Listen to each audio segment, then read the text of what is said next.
Hi there. This is a series called We Are the World, and we've prepared 5 episodes where we talk and listen and sometimes ramble on different topics. You are now listening to the first episode of the series. Are universities that important? Hello. Let's take time to introduce ourselves. So I am Kelly representing China, and we have Danyang and Yedam who is going to represent South Korea. Hello. Hi. Sana representing Poland. Hi. And lastly Akshara representing India. Hi. For this episode, we are going to talk about how education looks like in different countries, specifically focusing on the significance of universities. I think this topic is very relatable because university is our next destination, and it's also what we are most interested in at the moment. Yes, totally. Since we have less than 2 years left of school, after we graduate, going to university will ideally be our next phase in our life. This topic very much reminds me of a K-drama called Sky Castle, which was about high schoolers fighting and doing whatever they could to go to medicine school in SNU, which is known to be like the best university in South Korea. The students / the actors literally had a personal consultant who was responsible for managing their grades to get into that medicine school. It was quite funny, but at the same time tragic, and I would say that this drama was an accurate portrayal of South Korea's severe education competition. I watched that drama years ago, and I remember it was extremely popular, not only because the actors were very good at acting, but also ordinary students could relate to some extent. As a side note, if you guys want to have a go at watching this drama, check it out on Netflix. Moving on with the discussion, what are the main education systems in your countries? Let's start with India. For India, the compulsory years of education are 8. The Indian Constitution requires all children from ages 6 to 14 to receive free and compulsory education as a fundamental right. More students generally opt for public schools than private schools because it's more affordable because of the law. And the ratio of students going to public schools versus private schools is 7 to 5. And India has over 500,000 government schools. Seat reservations are also common for disadvantaged groups such as scheduled castes and scheduled tribes and other backward classes, with the highest rates being in Maharashtra at 73% and some up to 50% in university and colleges. This is a result of the Indian caste system that has been abolished by law but unfortunately still continues. The optional levels of education are pre-primary and usually opted by working parents. They're from ages 2 to 5. Primary years of education are compulsory, as stated before, from ages 6 to 14, and secondary education has over 88.5 million people from ages 14 to 18. In Poland, it's also 8 years of compulsory education, and you start with an optional grade 0, which the parents decide if they want to send their children to that. So, which means you can start school at either 6 or 7 years old, and you start elementary school, which used to be grade 1 to 6, but now they changed it to 1 to 8, which is the same as it was in the 80s, which is really funny. And then because of that change, we no longer have middle school, so you go straight into high school. And for high school, you have 5 options, either like the typical 4-year high school that prepares you for college, or more specific, it's called technicum, which is 5 years, and it prepares you for like a specific profession, which is like informatics or graphic design or something like that. But then there's also a 5-year zawodówka, that's what it's called, and it prepares you for jobs like hairdresser or mechanic. And after that, you cannot go to college. That sounds very productive. And also, a fun fact, in 2014, the Polish education system was ranked the 10th best in the world and 5th best in Europe. Wow. In South Korea, students have to go through 12 years of mandatory schooling. So 6 years in elementary school, 3 years in middle school, and lastly 3 years in high school. Actually, until 2019, it was 9 years of mandatory schooling instead of 12. So it wasn't necessary for students to enroll in high school, but starting from 2021, high school is a necessity. Yeah, the increase in the amount of mandatory schooling means that high school is now considered to be free education. Before the change, students had to pay a certain amount of money as a fee for entering high school, but now they don't need to do that. It's all provided by the government. Nice. In China, the education system is divided into three categories. So there's basic education, higher education, and adult education.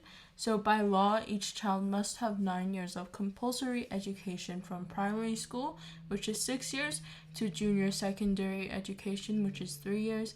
And the junior middle school graduates wishing to continue their education take a locally administrated entrance exam, on the basis of which they will have the option of number 1, continuing in an academic senior middle school, or number 2, entering a vocational middle school, or leave school at this point to receive 2 to 4 years of training.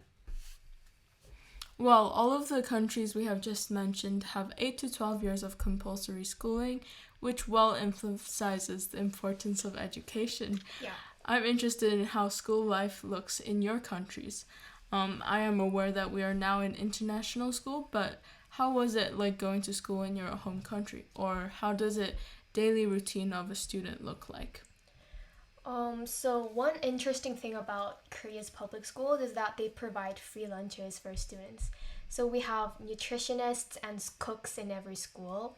So for me, when I was in a Korean middle school, the lunch menu was always like the hot topic of the day.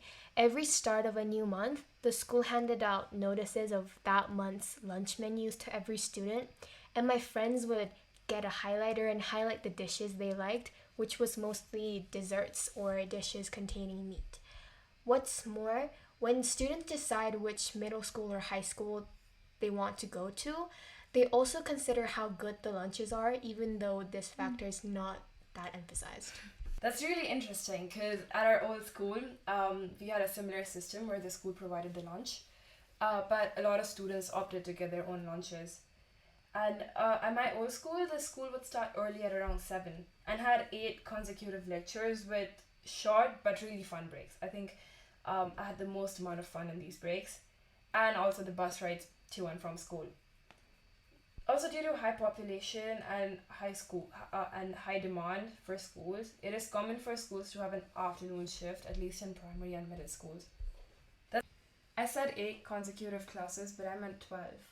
Wait, if you have 12 classes a day with 40 minutes for each class, then when do you eat lunch? So, like, we had 3 classes at the beginning, a small 15-minute break, 4 classes, and then another 45-minute break. And then do you eat lunch after that? No, we eat lunch in the 45 minutes. Oh. They reduced the lunch to 35 minutes later because we had more classes. Oh.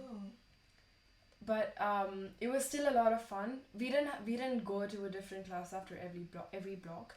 Instead, we had one class, and the teacher would come in, and I think that really like increased like a student kind of bond, because we got like together like as a class. We got rid of 4 teachers who weren't very good by really troubling her, creating a lot of noise, and like the principal had to come in again.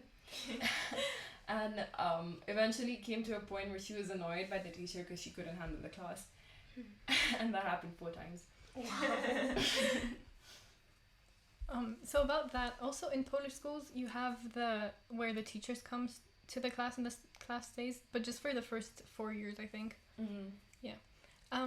So, well, I've never been to a Polish school, so all the information is from a couple of friends that go to Polish schools. So the typical day is usually very different from, like every day is different because you start school at different times and then you end school at different times. And the lessons are normal, I think, like 45 minutes, and then you can have single or double blocks. But the breaks are pretty interesting because if you go to school in a city or your school is in like the center, you can leave during breaks or during lunch to like get coffee or eat lunch outside in like a restaurant. That's so cool. I love it. Right? I love the idea because it like really you have so much freedom. conveys. Yeah, it's like university, right? Yeah, and then also after school, many people like they just friend groups go to a cafe or to a public library to study together or do projects or everything. And then they return back to their schools after. No, they go like after school. They go home after that. For Korean student, it's quite boring compared to Polish students. But Korean student, they go to school in the morning and spend time at school until around 4 p.m. And after school, students go to their academic or study room where there's just bunch of tables for studying. And then they usually spend time at those places around like 11 p.m. since that's the time the government has limited for academics to prevent overstudying. But they also have to go back to home and then study for homework of the academy or school for the next day until like around 1 or 2 a.m. Wow. Yeah. It's really strict. So It is. is the academy just a place where you stay and you can study by yourself, or do they actually teach you there? It's like a study hall, right? No. Oh. They have a bunch of teachers and then they teach students. Really? Yeah, and like basically there are like all types of academies. There's like ballet academies, piano Whoa. academies, math, English, Korean academies. And if you go, like for example, let's say you enroll in like a math academy, there's like a limited time you have to go there and then listen to like the teacher's lecture and then have that homework. And yeah, it's just very packed. I actually really like that mindset, like do whatever you want to do in life, but like do it seriously. So you're spending a lot of time and effort to get good at it. Because, I mean, I just think that you're more likely to get successful if you're putting time in something. It doesn't have to be academics. And it could be because my parents always say this. And what about breaks? Do you have free time in like the school week? Yeah, we have like break between classes at school. I mean, like after school. Like, do you have time for Oh. yourself? I mean, you go to academy and then spend time it there, and then when it ends, that's the break. Yeah. At 11? You move to the next academy, and that time is the break. Yeah. Wow. And or like the time where you walk to your academy or like take a bus to the academy.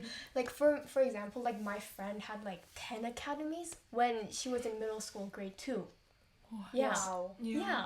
And that's like reality. I mean, like that's kind of not a typical thing we also do, but then it also happens. Yeah. Grade 2, you're like 7 years old. No, middle school, grade 2. Oh, But still. okay.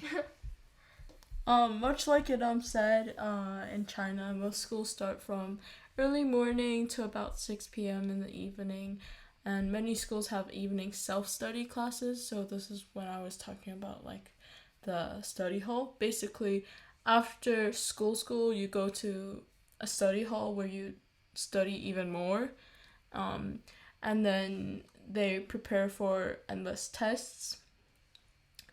And on average, primary school pupils spend about 7 to 8 hours at school, while secondary school students spend about 12 to 14 hours at school, which is a lot.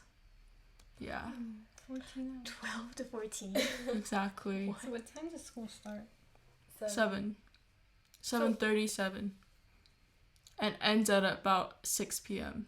And then after that, 7 to about 10 or 11, you have the self-study thing. Yeah, we have the similar thing in Korea because Yeah. like you can choose either to stay at school to study until Yeah. like 10. Yeah. Yeah, Wow. exactly.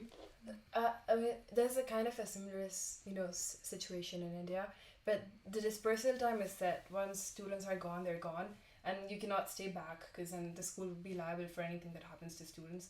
But students usually go to like tuitions, and these are usually like people who stay at home or like professionals who like take classes just to help students get better and study any subject they're confused about. Yeah, we have that too in Poland, and it's tutors, right? Something like that. Yeah. Yeah.